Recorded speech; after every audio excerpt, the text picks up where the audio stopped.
Hello and welcome to the latest episode of The Cutting Room. I'm Paul Sherwood, one of the co-founders here at 7 Video. And this week we've got one hell of a show coming up. But before we get into all that, I wanted to make you all aware of some amazing new resources that we've created here at 7 that you should get plenty of value from. Firstly, we've created a video series called Money Saving Tips. Now, the clue's in the title. It's a series of short videos where we share our first-hand experience of how you can be spending less money on your video projects. So, well worth a watch. Secondly, we've just finished producing the Marketer's Guide to Creating Videos that Deliver Results. Now, this is an ebook with loads of value. About 28 pages of value to be precise. And in this, we cover everything from how to get started on a video project in terms of your purpose, goals, target audience and KPIs, through to creating the perfect brief with a template for you to fill out. We share techniques of how to come up with the best ideas for your videos, as well as sharing our storytelling secrets along the way. So loads of value across both of them. So do make sure you check those out, and we'll make sure to add the links to both of these in the comments or notes section. Right, on with the show. This week we're talking all about how to build a world-class sales and marketing team, and we've got the perfect person for this. Today's guest has generated over £200 million of monthly recurring revenue throughout his career. He's entering his fourth decade in sales, so has tons of experience. And not only that, but he also had the pleasure of being my boss during the early years of my career. And I'm sure we'll get into which one of those were his greatest achievements. So this week, I'm delighted to be joined by Mr. Mark Curtis Wood from Growth Mentors Limited. Mark, welcome. Cheers, Paul. What a great introduction. Yeah. How are we doing today? I'm really, really good. And it's great to, I guess, come full circle, as you mentioned there, from being your boss to being sat in the room with you now. Yeah. We're doing a podcast. So, thanks very much for the invite. No, and thanks for joining. And yeah, so obviously we've known each other a little while. I think we obviously worked together at Nyman's. Was it, 2010? Yeah, 14 years. 14 years ago now. So wow, we've known each other for a while, haven't we? Yeah, no, definitely. And I guess for those that haven't, I guess for any of our audience that aren't aware of you, if you can just tell us a little bit about your background, your journey, your experience, to how how your career started to where you are today. Yeah, no, thanks, Paul. I think, as you said there, it's actually 5 generations now of sales, and so the grey of wisdom, threads of wisdom, as I like to call them. Just literally entering my 40th year in sales and marketing, having started off in that career by chance more than anything else. I don't think anybody sits at school and says, I want to become a salesperson, right? It's normally an astronaut or a doctor or a fireman or something like that. So fell into sales when I was 17. That's over 40 years ago. And, I guess I've been an entrepreneur all my life, really. So sales was a natural reflection of my personality, I guess. The opportunity to go and create your own destiny, go and create your own income. Back in the 80s, as it was then, sales was very different, and it's been a bit of a crazy journey, as you can imagine. Sales has changed so much since the 80s, 90s, through into the 2000s and what it is today. And navigating that's been challenging at times, really exciting, but it's given me some massive highs, some massive lows.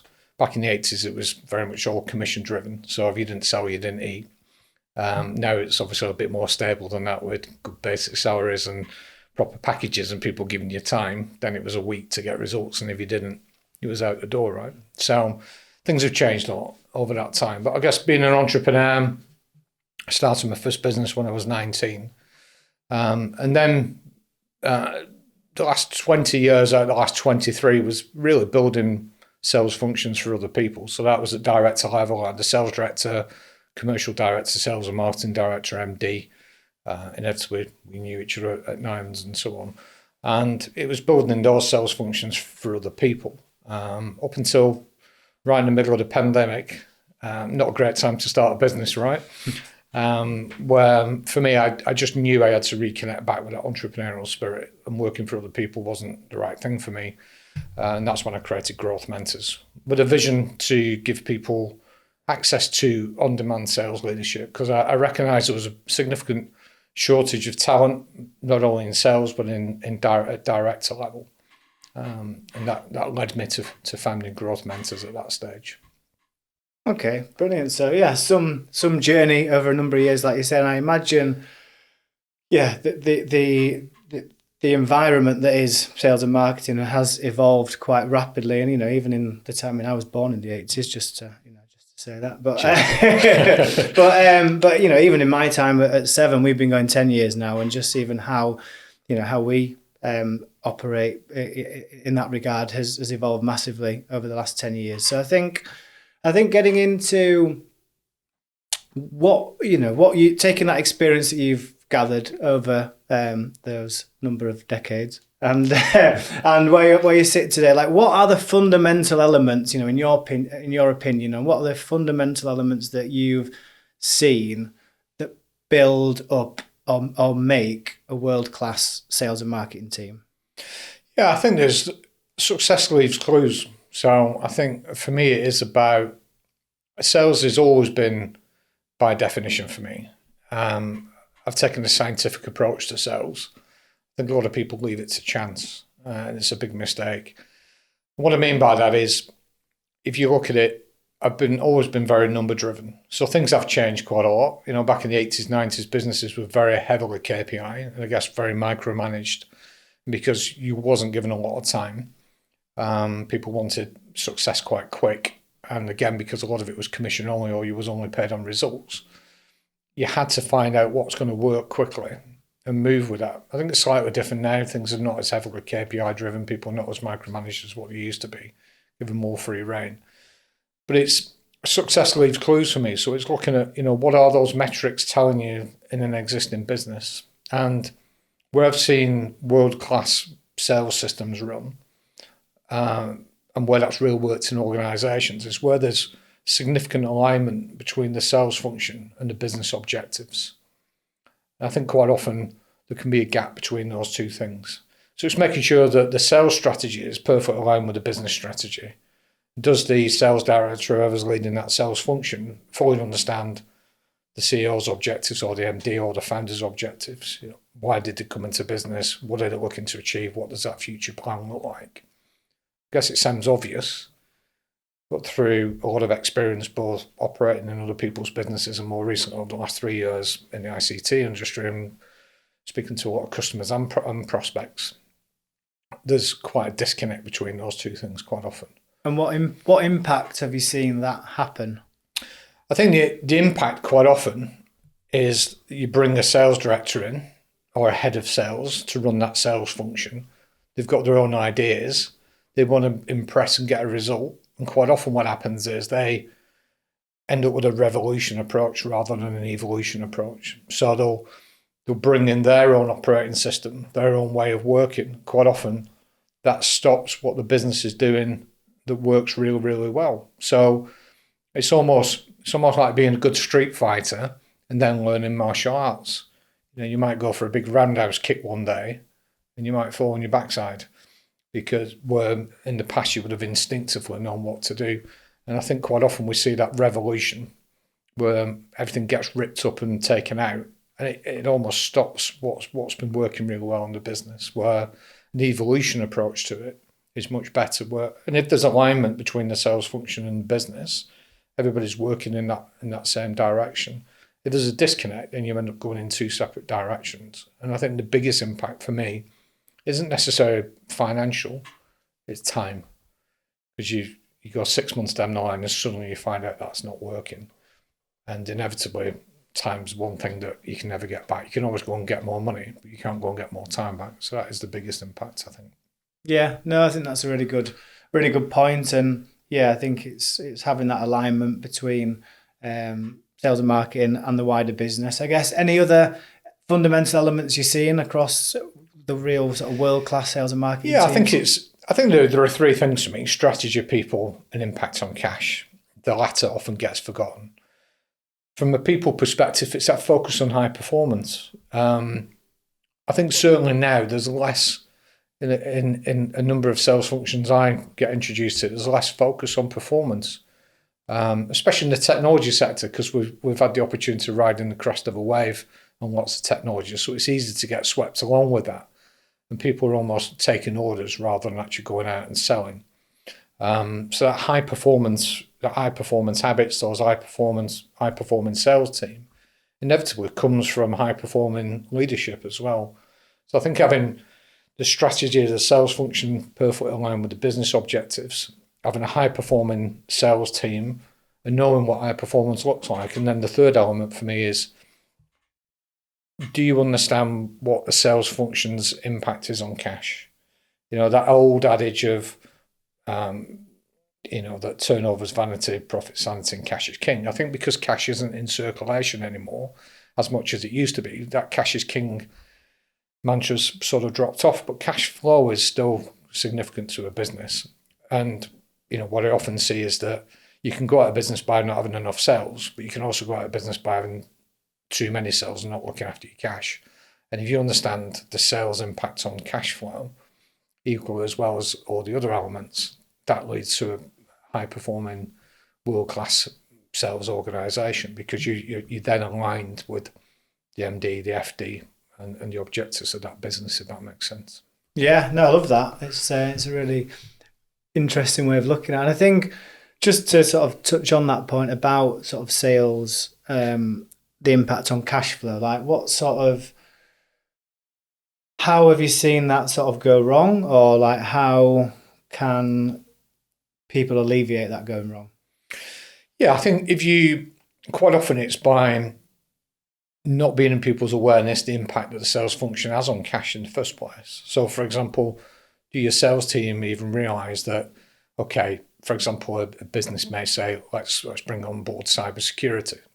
And there may be a business that 85% of their revenue comes from one-off transactional sales right now. So they're looking at building recurring revenue, for example. And the strategy from above comes, let's do cybersecurity. Okay, well, let's go and do cybersecurity, but is there a realisation that whilst you might sign somebody up on a 3-year contract, cash is going to come in monthly increments now, not that big lump of cash that came in before. So there's a possibility of overtrading in the organisation. Are we segmenting our customers? Do we understand what our customer base looks like? If you go back, for example, 2.5 years ago, it's okay bringing on a big hospitality client, but is that the type of client that your business really wants? Can they pay the bills? Can they, especially post-COVID, just after COVID, hospitality inevitably was quite a fragile sector to be in, as retail was to some extent. So are the salespeople going out getting the right types of client? Are they focused in areas where you're likely to get paid, where cash is going to come in quickly? Salespeople often don't think about those things. The FD thinks about those things, but the FD just worries about them on a spreadsheet and fails to have that conversation with the sales director. The sales director fails to have that conversation with the sales function. If you can align the two things together, you get salespeople then having intelligent conversations in the right areas rather than just going out and saying, well, I've won a piece of business, and then wondering why nobody's celebrating that.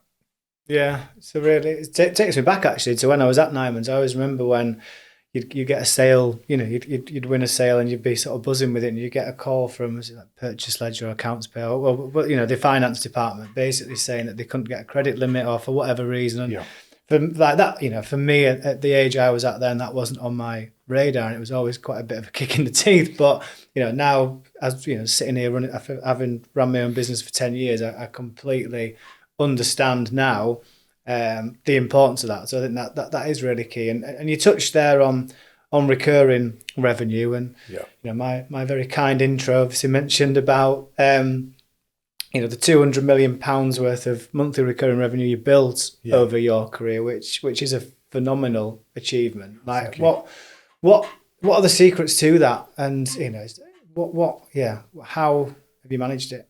I think there's probably 3 real key components to that. First of all, it's having a systematic approach to sales growth. What I said earlier, take a scientific approach to sales, and also success leaves clues. So if you look back at the numbers, any organisation I walk into now, if I look at the metrics, that's if you can get them, because not every business is tracking metrics. But when you start to track back and look at the metrics, they create a picture for you. And then inevitably you can replicate that then by taking that forward. So, if people are closing 1 in 4, for example, how do you get them to close 1 in 3? And just by making incremental changes, that can make a significant difference. I think never forgetting that sales is a results business.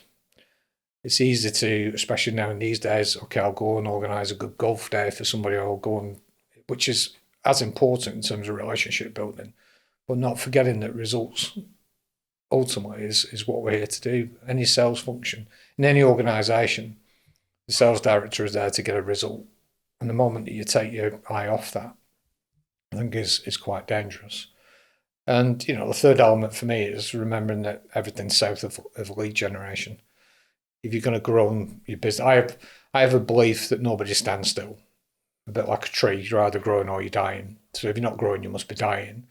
And then inevitably, you want to be in a position in sales where you're always growing. So to do that, lead generation is the key in terms of constantly evolving that and bringing in new business, whilst also looking after the existing clients as well.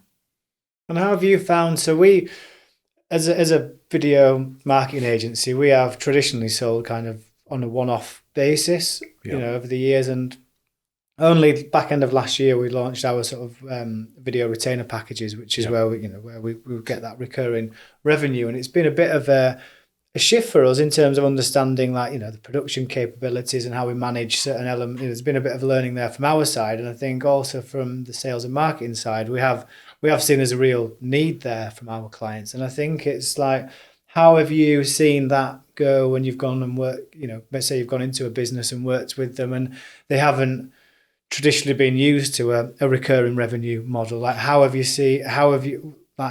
helped them to change that, and how has that impacted generally, their client base that aren't used to sort of traditionally buying in that way? Yeah, I think that transition inevitably is a significant transition just based around cash flow. If you look at how you remunerate salespeople, generally it's they're based on a basic and a bonus. So I think one of the first things to look at is what's the motivation for the salespeople to move to a recurring revenue model. And I've been fortunate enough through that 40 years, I guess, of probably running every single commission scheme that's likely to exist and knowing what works and what doesn't. And there are some real good ways of doing that. I think giving people skin in the game is really important. Most people come to work to do a good job, I believe. There's obviously always exceptions to that. But I think the more that you can keep them interested and keep them involved in the business, and recurring revenue is a great way of doing that with salespeople, because you could just pay them a one-off commission. So you sell something in January, in February you get your commission. You could leave the business in March, where there's an opportunity there for them to start building up recurring revenue over a period of time. And it's almost like an equity build in the business. Not necessarily talking about giving shares to them, although that is potentially a way of locking them in, but enabling them to build up that recurring revenue. So 6 months in, 7 months in, 8 months in, that's constantly getting bigger. Why would they want to leave when they're building up this recurring revenue and risk losing that at some stage? So it shifts the focus from having to get that immediate sale in today, which we've all been used to thinking a little bit more longer term and about, okay, well, if I bring this customer in and that's on a 3-year contract or a 2-year contract, 3 years obviously better for the business. So it then starts to align the motivations of the salesperson with the motivations of the business owner. Because quite often I think there can be a disconnect between them two things. I often see commission schemes that are very geared for sales but not for the business, or geared very much for the business but not necessarily for the salesperson. I think if you align them two together, recurring revenue is a good way of doing that by drip feeding in that commission over a period of time. It's also a mindset shift as well, because if you've been used to just doing if you're a PBX salesperson, for example, so when you start selling unified communications, it's a different type of sale, isn't it? Because you've been used to that big lump of cash coming in to suddenly doing it over a period of time. So it takes an education, I guess, is the key piece around that.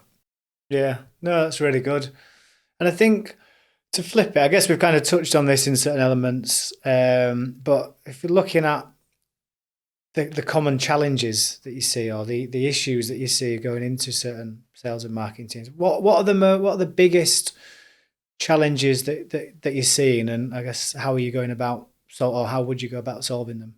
Most business owners set up a business for two reasons: more customers, more cash. Them are the two things we want. How can I get, if you think about your business 10 years ago when you set that up, you'd have been thinking, okay, how do I get my first customers in? How do I bring cash in inevitably to support the business and keep it in business? And what that often leads to is this mentality of, once a business gets to a certain size, often growing by default rather than definition, as I said earlier, quite often what happens then, it presents itself to me and somebody will come to me and say, I need more leads, I need more salespeople. I need to automate all my software, I need better systems, everything's on spreadsheets, I need to put HubSpot in or Lead Feeder or Salesforce or whatever. And the big challenge with all of that is that unless they align the sales strategy with the business strategy, quite often they end up going in the wrong direction. So what I often look at is, if you 3x your business, you're going to 3x your problems. So you need to understand what your problems are. And quite often the problems around lead generation is, am I generating leads in the right segment, as we touched on before? Is that going to impact cash positively or negatively? Does it shorten the sale or the cash conversion cycle, or does it lengthen it? Do we know who our target customer is? Do we know where we want to get to in 2 or 3 years' time? So it's having that lead generation strategy that's based off that alignment with the business strategy. The second bit then is around recruiting people, and what I call spreadsheet growth. It just doesn't work. A lot of businesses now are run by MDs that are not necessarily come from a sales background. So that instinct of knowing that salespeople don't operate like a spreadsheet, quite often a spreadsheet's built by a finance director, and they'll look at it and say, okay, we've done £1 million with 3 salespeople, therefore if we're bringing 6 or bringing another 3 salespeople, I'm going to do £2 million. And I know that just doesn't work. Spreadsheet growth just doesn't work, because people are people. They're not numbers on a spreadsheet. They get sick, they don't perform, the market changes. There's lots of dynamics around that. So again, I think it's making sure that the people that you have got, that one, they're used to working in performing habits, or they've got those high performance habits, but you're recruiting people, again, aligned to where the business is going to go to, because there's this huge skill gap at the moment. And I think, as I said earlier to you, it's definitely a candidates market now, as I see it. People can pick and choose where they go to. So finding salespeople isn't as easy as it used to be. You used to be able to put an advert out there, you get 140 people, you'd interview 10 and you'd have 2 new people starting next week. That's not there now. There's... Why is that, do you think? Is less people less jobs available, or less? I think what's happened is, if I go back to the 80s and 90s, when I first started in sales, you had big sales operations like Canon, Xerox, who had training departments, training managers, training departments. They'd train hundreds of people, and those people then eventually would leave Xerox, set up their own business, become sales managers in other companies, sales directors, and they'd take that training philosophy into theirs. If I look back at the start of my time in the ICT industry, back in telecoms in the early 2000s, you had the likes of Genesis Communications, Cordwell, Single Point, Carphone Warehouse, Dixon's Group, again, recruiting and training hundreds of salespeople. A lot of those people went on to sell, some of them are my customers now, they went on to sell businesses themselves. And again, they took that training philosophy into the businesses. Right now, we don't have those bigger organisations. There's still the BTs and the L2s and, those types of businesses out there. But predominantly, they're not training hundreds of salespeople anymore. So there's not the same emphasis on training people. In fact, I was speaking to a sales director only 2 weeks ago, whose CEO said to him, the 3 salespeople we just brought in, why do we need to train these people? Sure, we employed them to sell. Why do we need to go and train them? And I think it's that mentality that's a challenge right now. The training should be constant. Your product set's different, the industry is different, your company's different. So without that specific training taking place, and ultimately we're able to measure that training as well, of how well are people performing. People are not necessarily monitoring people's performance in the same way that they used to do. I guess because things have changed. A lot of things have changed around people generally. what we can say, what we can't say, how we manage people. So inevitably, some of the metric processes have just dropped away because people don't want to enforce some of that metric-driven organisations. I think you can have the balance. I was going to say, where do you sit with sort of metrics, KPIs, BGIs, whatever you want to call them? Like, where are you? What's your approach in that regards? Again, my approach is science. What measures gets improved? I think there's a balance. If I go back 20 years ago, 30 years ago, I had 52 KPIs in one of the organisations that I was running at that time. That's a lot of KPIs, right? Just keeping up to date with yeah, filling it in. We used to literally know everybody's inside leg measurement. It was that heavily run, but it was successful. Now I wouldn't advocate that, but inevitably you need to know what it is you're measuring, because if you don't, then how do you know what success looks like? I think Warren Buffett famously said, if you can't read the scoreboard, you don't know the winners from the losers. I think that's a lot of people haven't got a scoreboard, and if they have got a scoreboard, they don't know how to read it, and the metrics that they are measuring are inconsistent. So I'm not advocating that we go back 30 years and put 52 KPIs in for people, but there should be some basics in there. We should be putting some measurements there, because ultimately, how does the individual know whether they're successful or not? When you get to the end of the month, it's not just about hitting a number. My target's 10K, I've hit 10K. There's a lot of other things around that, isn't there? So how do you measure them other things to know whether somebody's successful or not, whether somebody's failing, whether somebody needs support and help? And I think quite often within that fit to sell growth system that we've developed in the operating system, it's about capturing those metrics that the business wants to measure, that the individuals are comfortable being measured on, and then setting some baseline parameters, so then the person knows whether they're improving or not. Because ultimately, I think most salespeople want some form of structure and want to know whether they are doing well or not. So, you have to have there has to be some form of management, just like there has to be some form of control in any situation. Otherwise, you end up with anarchy, don't you? Yeah. No, definitely. You mentioned the fit to grow model. Is that right? Fit to sell model? The fit to sell growth system, yeah. Fit to sell growth system, yeah. So I know we spoke about that a little bit off air, but yeah, tell me just a little bit about what that is and why you came up with it. The fit to sell growth system, I created that. I created it in essence around about 23 years ago. I probably created it 30 years ago in reality. And when you ask a question around, okay, how did I get that £200 million of recurring revenue? It was really by unconsciously implementing the fit to sell growth system. And that originally it started back in 2001 as a way of measuring whether people were fit to go out and speak to a customer. So, we would put them through a training program, and before we would unleash them on a customer, there'd be a checklist of, say, 20 items. And until they checked all 20 items to a certain standard, we wouldn't allow them to go out and speak to a customer. And over time, over that 20-year period, we've bolted on various different elements to that. And the fit to sell growth system as it looks now, effectively, top end looks at aligning the sales function with the strategy of the business, looks at the people and high performance habits and how do you measure them, how do you train them, what are you actually measuring them against, and then what's the sales impact on cash. At the top end, it's those three things. And then work at the sales engine, the lead generation, the lead conversion, maximising customer value. If we get that sales engine right, once you've done the top end three things, you can then start to push on lead generation, maximising customer value and looking at the conversion.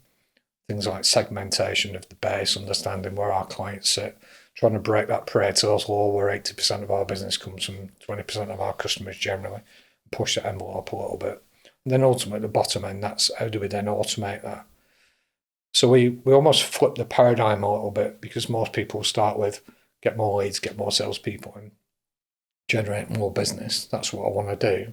And we sort of put growth to the bottom of the paradigm, flip it on its head a little bit, align that piece at the top with the strategy of the people and the cash, and then focus on the sales engine. And once we've got the sales engine operating, then look at how do we automate that. Because with this shortage of people, inevitably there are ways of how you can grow your sales, not always just leveraging people resource. You guys will know from digital marketing, sales funnels, and so on. It's how do we leverage them to almost create pre-qualification processes through automation, so that when we are using people's resource, we're maximising that resource to talking to customers that we already know are a good fit for our business. So then we can grow and scale that at a level. And that operating system can just be adopted to any business. Inevitably, it's unique to each business, but the framework is something that I've used over the last 25 years to go and build that £200 million worth of recurring revenue. So we know it works. It's scientifically proven to work in any business. Yeah, love that. So what does the future look like for Mark, and what does the future look like for Growth Mentors? Yeah, it's a great question. We're 3 years in now, so 2024 has been quite a watershed moment for me, because it's you guys have reached a stage in your own business. You're almost at a point, don't you, after 2-3 years of what are we doing, why are we doing it, and what comes next for us. I recognise in our business, obviously, there's only one of me.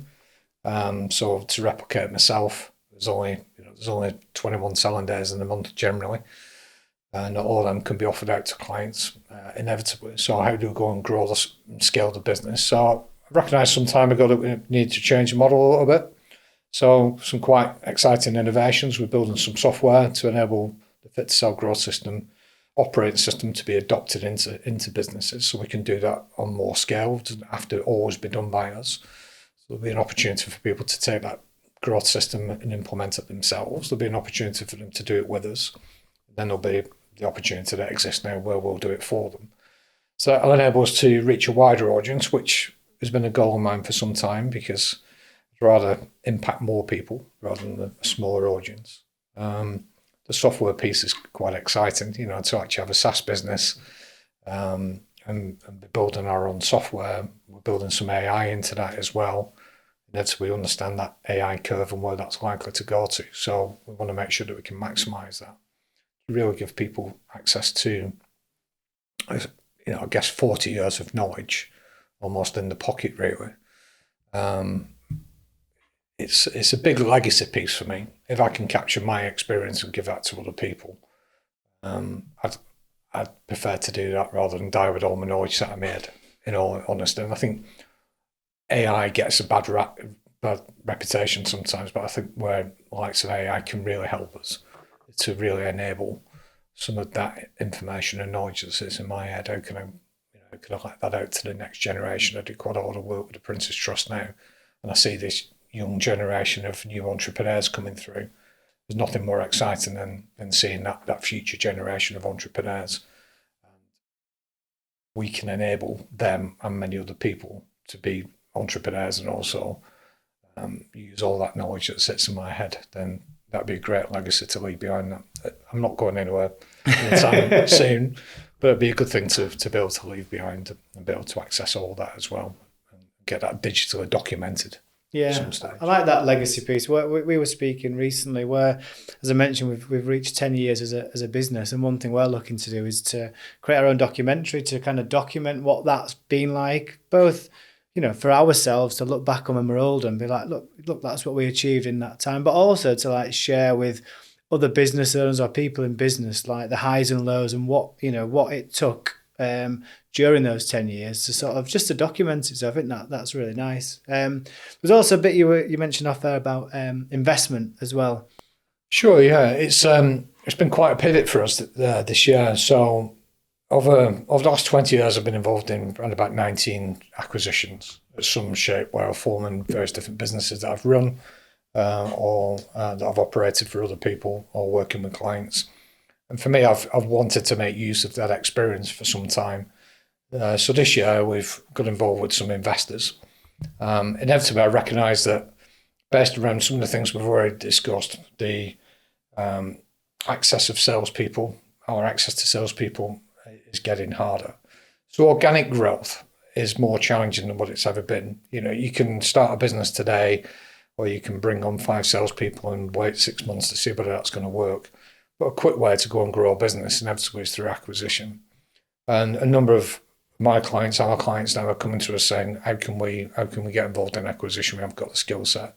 So what we've done now, we've created a separate part of the business now which complements the existing work that we do, which is focused on M&A activity, which effectively enables them to access buy and build strategy. So we're generating leads for our clients in some cases based around target that they want to, say sub £5 million. A lot of people out there at the moment, the traditional telco business, COVID's frightened them to death. They don't necessarily want to go on and learn cloud, UC, digital transformation, but they have a good client base, have some value, don't want to go and get PE equity. So there's an opportunity there for us to go and leverage that through investment and buy and build and grow a group of companies.